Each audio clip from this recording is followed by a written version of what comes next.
বইয়ে প্রকাশকরা বইমেলাতে 10% ভর্তুকি দেন, তার বাইরেও বহু স্টলে সেখানে প্ল্যাকার্ড ঝোলানো থাকবে যে ছাত্রছাত্রীদের জন্য অতিরিক্ত আরও 5% করে ভর্তুকি থাকবে।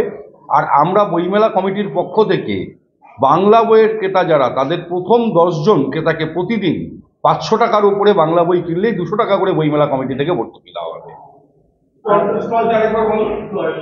110 প্লাস এখন পর্যন্ত, তার মধ্যে 110 প্লাস টোটাল স্টল, তার মধ্যে 96টা হচ্ছে বুক স্টল। এবছর কবিতা পাঠের, প্রতিদিনের কবিতা পাঠের প্রতিযোগিতা হবে। কথাটি বিকৃত করে বলছি যে কথায় আছে না, বন্যেরা বনে সুন্দর, শিশুরা মাতৃ করে। কবিরা কোথায় সুন্দর? কবিরা তো বইমেলার মাঠেই সুন্দর। আরও কবি, প্রায় 250 জন তারা কবিতা পাঠ করবে। এর বাইরেও যাদেরকে আমরা সুযোগ দিতে পারছি না, তাদেরও অংশগ্রহণ যাতে আমরা এই মেলায় ঘটাতে পারি, সেই জন্য প্রতিদিনের কবিতা প্রতিযোগিতা থাকবে। ড্রপ বক্সে তারা তাদের কবিতা ফেলে যাবেন, পরের দিন সেরা 3টে কবিতাকে পুরস্কৃত করা হবে, সেই কবিতা পাঠ হবে এবং সমকাল বিবৃতির পরের বইমেলা সংখ্যায় সেই 3টে কবিতা ছাপাও হবে। এবারে নতুন আকর্ষণ এটা একদম। পুরনো কবিতা দিলেও হবে। মেধাবৃত্তি কোনো যেরকম দেওয়া হয় মেধাবৃত্তি এবছর আমাদের মেধাবৃত্তির হীরক জয়ন্তী 25 বছর। 2000 সালে চালু হয়েছিল, 2024 এটা 25 বছর। সেই উপলক্ষে যেমন দেওয়া হয় সমস্ত স্কুলের সমস্ত রেকমেন্ডেশনকে অ্যাকসেপ্ট করা হয়েছে। 50টার উপর সেই মেধাবৃত্তি দেওয়া হবে।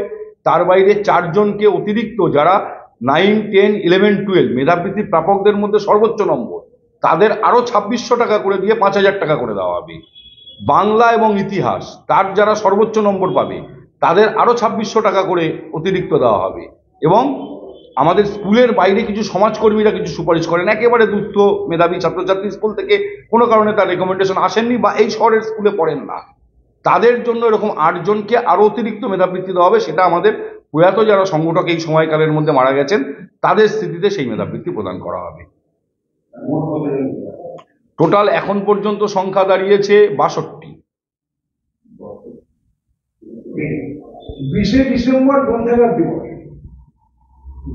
2000 লিফলেট গ্রন্থাগার দিবস উপলক্ষে ওই দিন মেলায় যারাই প্রবেশ করবে, মেলার প্রবেশ পথেই তাদের প্রত্যেককে গ্রন্থাগার দিবসকে কেন্দ্র করে আমাদের বইমেলার যে প্রতি বছর যে আবেদন থাকে, গ্রন্থাগার দিবস যে বছর আমাদের বইমেলার মধ্যে পড়েছে প্রত্যেক বছরই আমরা এটা করেছি। গ্রন্থাগারকে রক্ষা করার যে আন্দোলন, সেই আন্দোলনকে শক্তিশালী করার আবেদন রেখে একটি আবেদনপত্র আমরা মেলায় প্রবেশকারী সকলের হাতে আমরা ওই দিনকে পৌঁছে দেবো।